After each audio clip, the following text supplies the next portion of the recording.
Hello बच्चों, let us first read the question.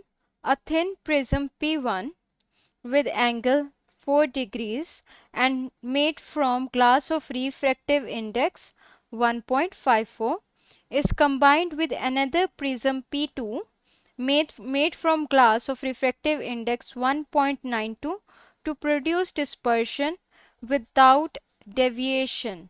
Then angle of prism P2 is. इस question में हमसे पूछा जा रहा है कि P2 का एंगल क्या होगा जब हम दो थिन प्रिज्म को जो कि हैं P1 एंड P2 को कंबाइन करते हैं और उनसे किसी भी तरह की कोई भी डेविएशन प्रोड्यूस नहीं होती। तो इस क्वेश्चन में सबसे पहले हम लिखेंगे की कॉन्सेप्ट।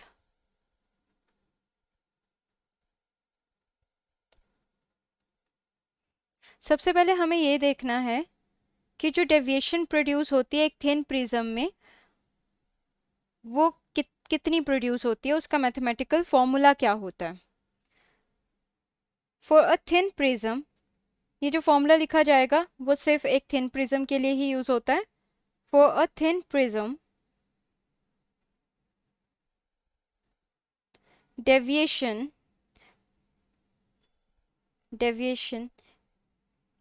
को हम डेल्टा से डिनोट करेंगे, is given bye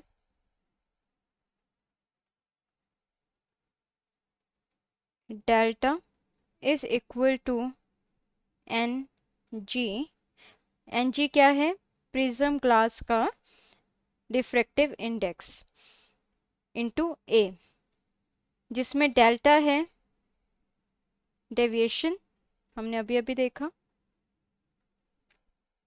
N G है refractive index of glass prism glass, और ए है एंगल ऑफ प्रिज्म या फिर प्रिज्म एंगल।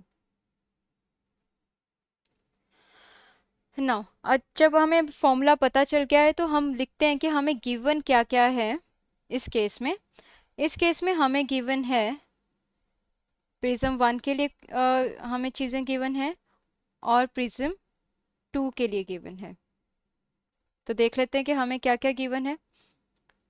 इस क्वेश्चन में हमें गिवन है एंगल ऑफ प्रिज्म 1, उसे हम A1 ले लेते हैं क्योंकि एंगल ऑफ प्रिज्म को हम किससे डिनोट कर रहे हैं, ए से।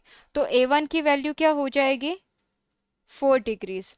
और हमें P2 का भी दिया हुआ है, P2 का हम निकालना चाहते हैं, P2 का हम एंगल ऑफ प्रिज्म निकालना चाहते हैं, तो A2 हम क्वेश्चन मार्क डाल देते हैं। अब देखते हैं और क्या दे रखा है। हमें P1 का के ग्लास का रिफ्रैक्टिव इंडेक्स दे रखा है, उसे हम कैसे लिख लेंगे, Ng, क्योंकि ये Ng क्या है, refractive index of glass of prism है।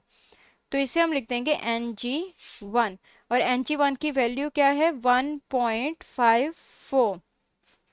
प्रिज्म 2 के लिए रिफ्रैक्टिव इंडेक्स कितना है, Ng2, which is equal to 1.92।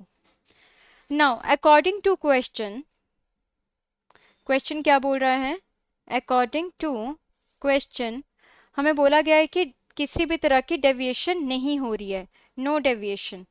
अगर किसी भी तरह की कोई भी डेविएशन नहीं हो रही है तो फिर deviation produced by P1 prism 1 should be equal to deviation produced by P2 that is prism 2। इसका मतलब है delta 1 should be equal to delta 2। और अभी अभी हमने देखा था कि कॉन्सेप्ट में कि डेल्टा का फॉर्मूला क्या होता है, वो होता है, ये आ जाएगा Ng1 -1 into A1 is equal to Ng2 -1 into A2। तो यहाँ पे हमारे पास आ गया। अब हम वैल्यूज पुट कर देते हैं। हमें निकालना क्या है, हमें A2 निकालना है। अगर हमें A2 निकालना है तो यहाँ से A2 को एक्सट्रैक्ट कर लेते हैं। A2 की वैल्यू क्या आ जाएगी, A2 की वैल्यू आ जाएगी Ng1 -1 bye Ng2 -1 into A1।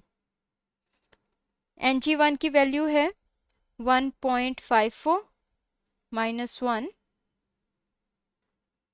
Ng2 की वैल्यू है 1.92 -1 और A1 की वैल्यू है 4 डिग्रीज। देयरफॉर यहाँ से A2 की वैल्यू जब हम सॉल्व करेंगे, यहाँ से A2 की वैल्यू आ जाएगी, A2 will come out to be 23 degrees.